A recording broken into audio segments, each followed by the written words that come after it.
நான் கிளம்புறேம்மா. வாங்க சார். சீமா, பொழுது சாயிர நேரம் ஆயிடுச்சு. அப்புறம் பிரேமோட கண்டிஷன் படி நமக்கு எந்த சாட்சியமும் கிடைக்கலன்னா நாம இந்த விசாரணையை நிறுத்தி தான் ஆகணும்.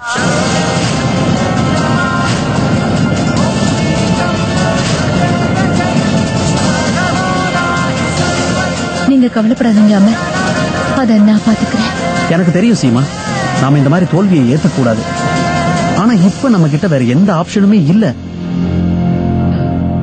இப்போ வருத்தப்பட வேண்டிய விஷயம் என்னன்னா, இவ்வளவு தூரம் வந்ததுக்கு அப்புறமும் நம்மால உண்மையை கண்டுபிடிக்க முடியல.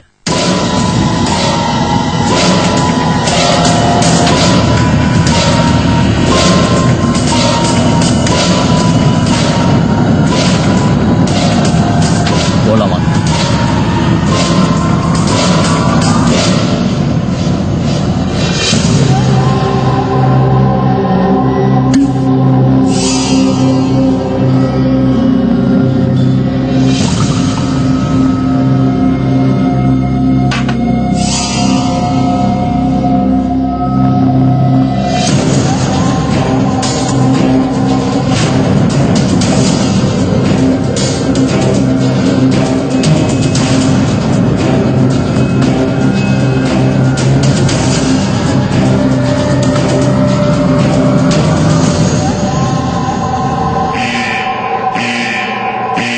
ரோகிணி மேடம், வாங்க கிளம்புவோம்.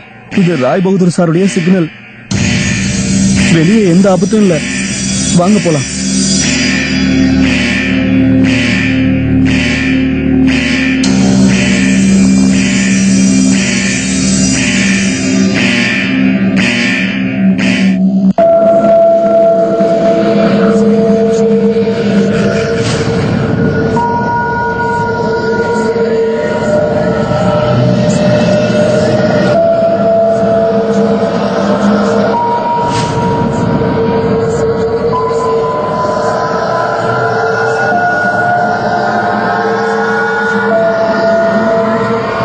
சாட்சியங்களை தேடி வந்தாங்க. பாவம் வெறும் கையோட போக வேண்டியதாயிடுச்சு. நீங்க இருக்கும்போது அவங்களுக்கு ஏதாவது கிடைக்க வாய்ப்பு இருக்கா என்ன?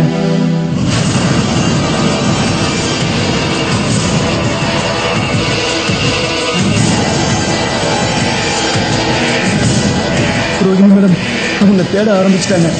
இப்ப நம்ம மறைஞ்சு இருக்கணும். நீங்க தான் அந்த அலமாரிக்கு நடுவுல ஒரு வழியை உண்டாக்கி வச்சிருக்கீங்களே. வேணும்னா ஒரு மைக்க வச்சு விடவா? உலகத்தில் இருக்கிற எல்லார்ட்டையும் சொல்லிடு. மறுபடியும் அதே தப்பா பண்ணிட்டு இருக்க கிரிதார். இந்த விஷயம் எனக்கு தெரியும், உனக்கும் தெரியும். அப்புறம் ஏன் வெளியே சொல்லிக்கிட்டு இருக்க? அக்காக்கு இங்க வந்து எந்த சாட்சியும் கிடைக்கல. இங்க வந்து விசாரணை பண்ணி உண்மையை தெரிஞ்சுக்கணும்னு நினைச்ச முயற்சி வீணா போயிடுச்சு. அக்கா இனிமே எப்பவும் இந்த வீட்டுக்கு திரும்பி வரமாட்டாங்க. இனிமே எந்த ஆபத்தும் வர்ற மாதிரி எனக்கு தெரியல. நான் வீட்டுக்கு கிளம்புறேன்.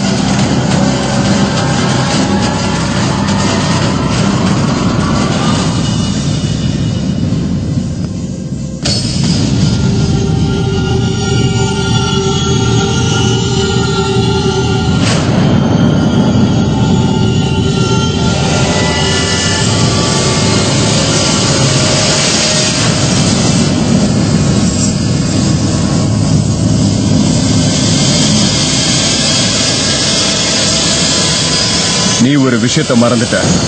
இங்கே என்னோட விருப்பம் இல்லாம யாராலையும் வரவும் முடியாது, வெளியே போகவும் முடியாது.